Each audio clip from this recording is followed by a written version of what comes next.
है और आप जो वक्त मुझे दे उसके लिए धन्यवाद। Thank you. Shrimati Priyanka Chaturvedi ji 4 minutes.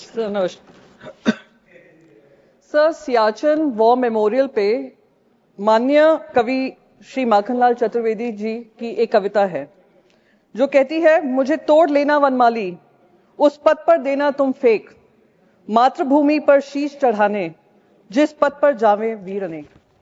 इन्हीं शब्दों को याद कर कर सियाचिन में हमारे जवान हों या शहीद कारगिल के सुरक्षा के समय पे हों या ऑपरेशन सिंदूर को लेकर हों या ऑपरेशन महादेव जो हुआ है, उन सबको याद कर कर नमन कर कर मैं उनकी शौर्य गाथा में उम्मीद करती हूं हमारा देश सदैव गाएगा।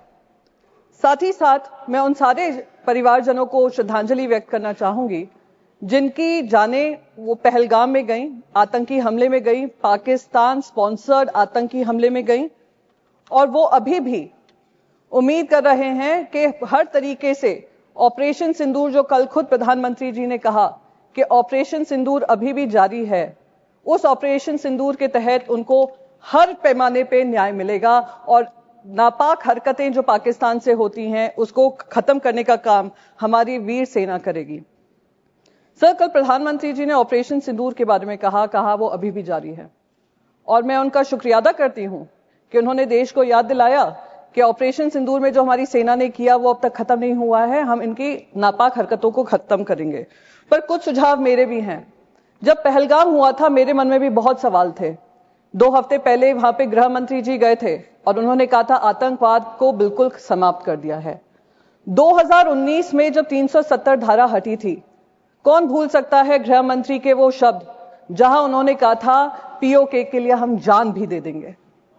तिरंगा यात्रा हुआ था, हम पार्लियामेंट्री डेलीगेशन जब गया था, हम जाने से पहले तिरंगा यात्रा हुआ था जिसमें गृह मंत्री ने कहा अब बातचीत पाकिस्तान से होगी तो सिर्फ पीओके को लेकर होगी। तो जब ऑपरेशन सिंदूर जारी था और अचानक से उस पर फुल स्टॉप लगा, मन में सवाल तभी भी था कि क्या हुआ जिस वजह से हमें ये सीज फायर करना पड़ा, क्योंकि हम सिर्फ पीओके की बात करना चाह रहे थे। तो अब क्योंकि ऑपरेशन सिंदूर जारी है और प्रधानमंत्री जी ने ये कहा है, तो मैं बस 2-3 चीजें उनके सामने कहना चाहूंगी। सर, ऑपरेशन सिंदूर का हर हिस्सा, चाहे वो फिल्म इंडस्ट्री हो, चाहे वहां की न्यूज चैनल्स हो, चाहे उनके इन्फ्लुएंसर्स हो, हमने सब पे पाबंदी लगाई। सर, अब समय आ गया है कि क्रिकेट पर भी पाबंदी लगनी चाहिए। सर सर, हमारे विदेश मंत्री ने कहा कि मैं गर्व होता है इस बात का कि मैं उस पार्लियामेंट्री डेलीगेशन में शामिल थी जिसकी जिम्मेदारी मुझे सरकार ने दी थी। हम 33 देशों में गए। मिनिस्टर ऑफ एक्सटर्नल अफेयर्स कह रहे थे करीब 100 देशों से बातचीत हुई।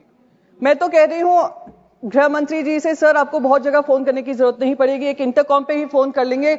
आईसीसी के चेयरमैन को अगर आप कह देंगे कि ये इंडिया पाकिस्तान मैच नहीं हो सकता तो नहीं होगा, ये हमारे ऑपरेशन सिंदूर की कामयाबी होगी। सर हम जो 26 महिलाएं जो विधवा हुई वो उनके मुंह, हम उनके मुंह पे जाकर कहेंगे कि हमें वो इंडिया पाकिस्तान मैच खेलना है, हम पैसा कमाना चाहते हैं, पैसे के ऊपर आपका परिवार नहीं है। तो मैं बस यही रिक्वेस्ट करूंगी, एक ऑपरेशन सिंदूर वो होना चाहिए।